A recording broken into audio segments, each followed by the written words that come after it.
हेमंत गोडसेंकडून आता उमेदवारीसाठी जोरदार शक्ती प्रदर्शन करण्यात आलाय।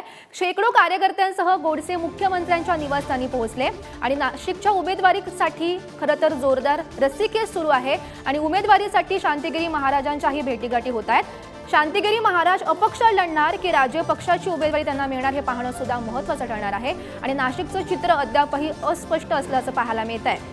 महत्त्वाची बातमी आपण पाहतोय, हेमंत गोडसे यांच्याकडून उमेदवारीसाठी हे जोरदार शक्ती प्रदर्शन करण्यात आलंय। तर या संदर्भात माहिती देत आहेत आमचे प्रतिनिधी किरण ताजने, सध्या आपल्या सोबत आहेत। किरण, आपण सध्या पाहतोय की नाशिकच्या जागेवरून अजूनही रस्सीखेच सुरू आहे आणि त्यात हेमंत गोडसे यांच्याकडून उमेदवारीसाठी जोरदार शक्ती प्रदर्शन केलं गेलंय। गौरी, खरं म्हणजे महायुती असेल महाविकास आघाडी असेल यांच्या दोन्हीकडून उमेदवार निश्चित झालेला नाहीये। दोन्ही बाजूला रस्सीखेच बघायला मिळते आणि अस्पष्टता देखील बघायला मिळते। यामध्ये प्रामुख्याने महायुतीचा जर विचार केला तर हेमंत गोडसे हे विद्यमान खासदार आहेत, 2 टर्मचे या ठिकाणचे खासदार आहे आणि त्यांनाच उमेदवारी मिळावी यासाठीचा जो कालच्या दिवशीचा जो शक्ती प्रदर्शनाचा प्रयत्न झाला, त्या प्रदर्शनाच्या पार्श्वभूमीवर मुख्यमंत्री एकनाथ शिंदे यांनी स्पष्टीकरण दिलेलं आहे की ही जागा घेण्यासाठी आपण आग्रही आहोत, मात्र अद्यापही निर्णय झालेला नाहीये। त्यामुळे शिंदेच्या शिवसेनेला ही जागा मिळणार का याबाबत स्पष्टता नाहीये। दुसऱ्या बाजूला भाजप असेल किंवा राष्ट्रवादी अजित पवार गट असेल, या दोन्ही बाजूने ताकद लावली जाते। भाजप देखील या जागेवर आग्रही आहेत।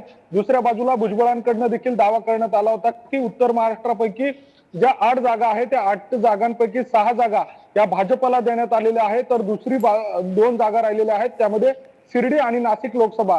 तर शिर्डीची जागा शिंदेच्या शिवसेनेला देण्यात यावी आणि नाशिकची जागा राष्ट्रवादीला देण्यात यावी अशा स्वरूपाची मागणी करण्यात आलेली आहे।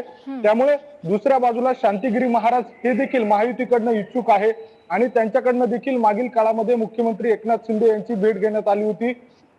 त्या सगळ्या पार्श्वभूमीवर ते देखील आपली प्रतिष्ठा पणाला लावून आहेत आणि उमेदवारी घेण्यासाठीचा प्रयत्न करतात। त्यामुळे मुख्यमंत्री एकनाथ शिंदे यांची प्रतिष्ठा पणाला सध्याच्या घडीला लागलेली आपल्याला बघायला मिळते। तर दुसऱ्या बाजूला महाविकास आघाडीचं देखील जर चित्र बघितलं तर उमेदवार निश्चित नाहीये। विजय करंजकर हे सुरुवातीला उमेदवार असतील अशा पद्धतीच्या जोरदार चर्चा होत्या, तसं बळही पक्षप्रमुखांनी त्यांना दिलं होतं, मात्र नंतरच्या काळामध्ये विजय करंजकर यांचं नाव मागे पडलंय आणि प्रदर्शन करण्यात आलंय।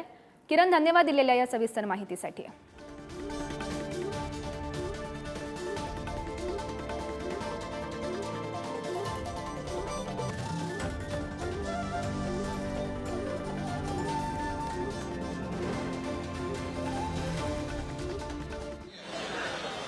एक उमेदवार, एक खासदार आपल्याला महत्वाचा आणि म्हणून अनेक जागा ज्या आहेत अगदी त्याच्यावर बारीक चर्चा सुरू आहे। अगदी गृहमंत्री असतील, केंद्रीय मोदी साहेब सुद्धा यामध्ये लक्ष घालतात आणि मी आपल्याला एवढंच सांगतो की खासदार हेमंत गोडसे यांच्या पाठीशी तुम्ही सगळे खंबीर आहात। महायुती